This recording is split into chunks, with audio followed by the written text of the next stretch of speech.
मणिपुर जल रहा है, लेकिन जो सरकार यहाँ पर या पूरे सारे लोग लोकसभा चुनाव में लगे हुए हैं।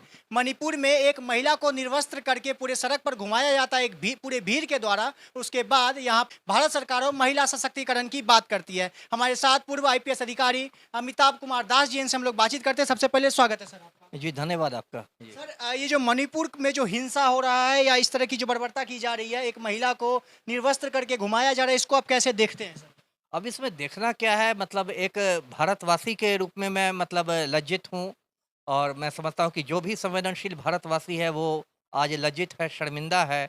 और सबसे ज़्यादा शर्मिंदा तो इस बात पर को लेकर मैं हूँ कि नरेंद्र मोदी जैसा एक नकारा प्रधानमंत्री इस देश को मिला है कि जिसके शासन में ऐसे खुलेआम चीरहरण हो रहा है और वो बस मतलब दुनिया में मतलब उसके चमचे कहते हैं कि डंका बजाते हुए घूम रहा है। तो जो कुछ हुआ है मणिपुर में वो बहुत दुखद है। जी। एक सवाल यह भी होता है कि वहाँ पर बीजेपी की सरकार और पिछले लगभग ढाई 3 महीने से यह हिंसा लगातार चल रहा है, लेकिन ढाई 3 महीने में उसको नहीं रोका गया और उसके बाद आज यह हिंसा इस तरह का नकारात्मक रूप ले लिया है कि एक महिला को निर्वस्त्र करके घुमाया जा रहा है।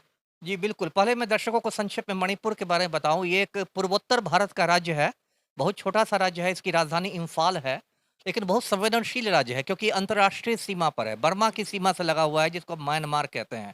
और मणिपुर में बहुत समय तक विद्रोहियों की भी समस्या रही थी। इस छोटे से राज्य के 2 भौगोलिक हिस्से हैं, एक मैदानी हिस्सा है और पहाड़ी हिस्सा है।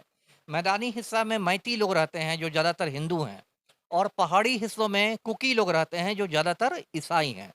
तो ये जो लगभग 3 महीने से जो हिंसा हो रही है, वो मैती और कुकी इन 2 समुदायों के बीच हो रही है। एक तरह का ये गृह युद्ध है और इस गृह युद्ध में अब तक सैकड़ों लोग मारे जा चुके हैं, हज़ारों लोग बेघर हो चुके हैं, करोड़ों की संपत्ति खत्म हुई है और बिल्कुल बेकाबू स्थिति है ना?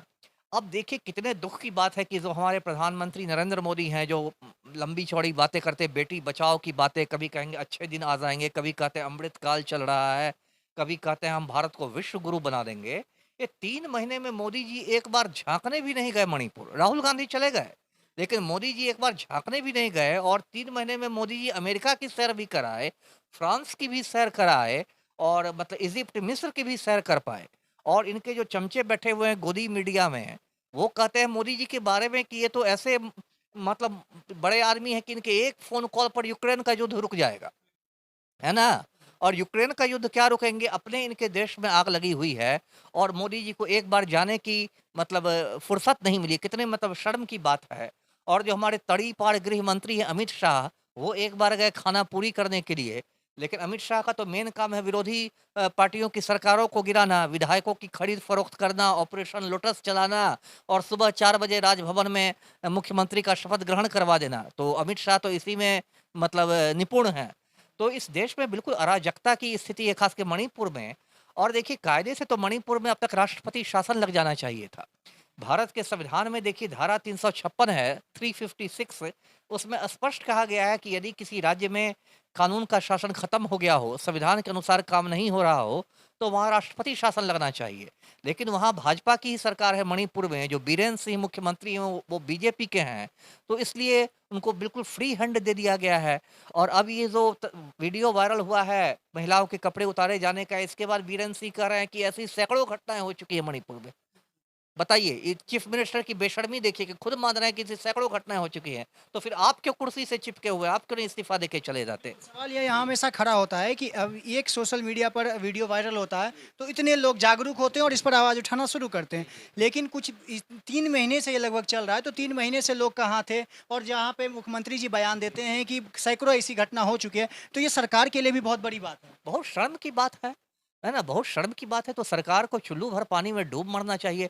देखिए, ये मणिपुर की जो हिंसा है, ये पूरे मतलब एक दुनिया इसको लेके चिंतित है। अभी जो यूरोपियन पार्लियामेंट है, यूरोपीय संसद है, जो बेल्जियम में जिसका मुख्यालय है, यूरोपियन पार्लियामेंट ने मणिपुर की घटना पर चिंता व्यक्त की है और यूरोपियन संसद में समझिए कि 27 यूरोपीय देश उसके सदस्य हैं। तो ये अंतर्राष्ट्रीय मुद्दा बन गया है और उस वो यूरोपीय संसद पर भारत ने उसको प्रवचन देना शुरू किया कि हमारा आंतरिक मामला, इस पर कुछ मत बोलिए। अरे आप आंतरिक मामला को देखने के लिए प्रधानमंत्री जी झाँकने नहीं जाते हैं और दूसरे देश को भी कुछ नहीं बोलने देते हैं।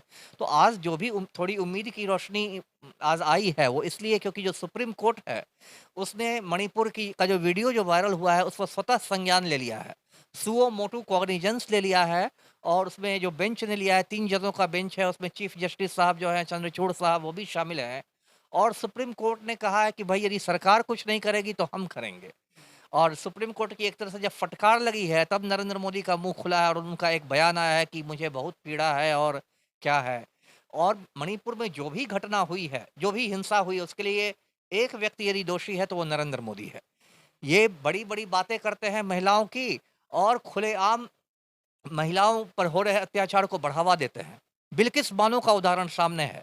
बिल्किस बानो गुजरात की महिला थी जिसके परिवार के कई सदस्यों की हत्या हुई और उसके साथ गैंग रेप हुआ और बिल्किस बानो के बलात्कारियों को नरेंद्र मोदी की सरकार ने ये कहकर रिहा कर दिया कि ये संस्कारी बलात्कारी हैं। बताइए, बलात्कारी भी हैं और संस्कारी भी हैं। ये बात तो नरेंद्र मोदी ही कर सकते हैं और कोई नहीं कर सकता। उसके बाद देखिए ये ब्रजभूषण शरण सिंह का मामला है। ब्रजभूषण शरण सिंह भाजपा का सांसद है, गुंडा है, मवाली है ना? महिला पहलवानों की छाती दबाते घूमता है, महिला पहलवानों का टी-शर्ट उठाते घूमता है, लेकिन आज तक नरेंद्र मोदी ने उसको पार्टी से निलंबित नहीं किया, निष्कासित नहीं किया, उसकी गिरफ्तारी नहीं करवाई, क्योंकि नरेंद्र मोदी को यूपी में राजपूत वोट बैंक की चिंता है। तो यदि आप बेटियों की इज्जत को वोट बैंक से तौलने लगेंगे, तो क्या होगा इस देश में? तो जो मणिपुर में हुआ है, वो मतलब हर हिंदुस्तानी के लिए, हिंदुस्तानी क्या हर इंसान के लिए वो मतलब बहुत शर्म वाली बात है। जी।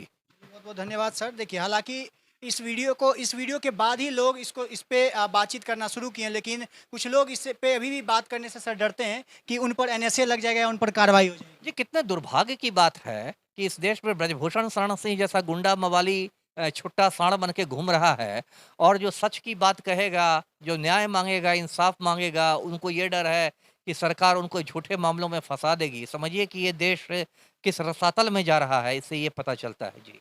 चलिए, आगे भी बने रहिएगा इस तरह की और भी अपडेट्स के साथ हम आपके पास आते रहेंगे। हालाँकि इस घटना के बाद इस घटना को आप कैसे देखते हैं, कमेंट बॉक्स में अपनी प्रतिक्रिया ज़रूर बताइएगा। बहुत-बहुत धन्यवाद।